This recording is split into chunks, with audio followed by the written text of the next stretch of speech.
Welcome back. The Cheryl Special is available on the internet, but not at your local diner.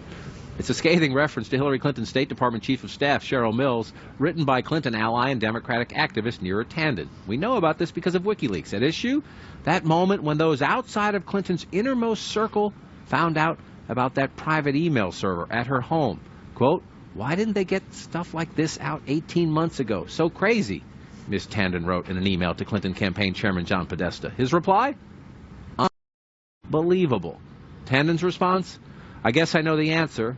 They wanted to get away with it."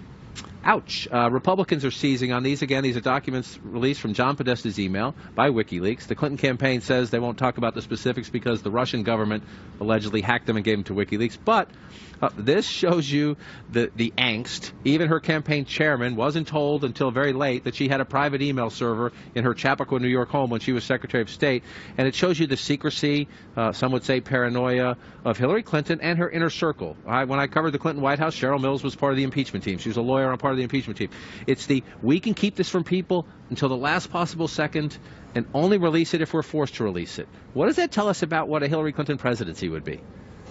I mean, that's the big issue. I mean, will you have the same kind of problems in this presidency? Should she get elected to the Oval Office? I mean, terrible that her inner circle is talking about this in this way. It would be more terrible, I think, for them if it had come earlier, because it shows sort of infighting and upset with Hillary Clinton. Some of the things that we saw in that 2008 campaign, different circles of power. I think one of the things about this, it's certainly new information about an old problem and an old issue that probably for most voters is baked into the cake. If you look at 2012, about 20% of voters made up their minds about who to vote for in October, and they basically split 50 for Obama, 46 for Mitt Romney. So thankfully for Hillary Clinton, some of this probably is baked into the cake, but it does foreshadow some of these same These are people who love her. Yeah, these are not critics. These are people who love her and support her, criticize saying she's nuts and she's secretive and she's...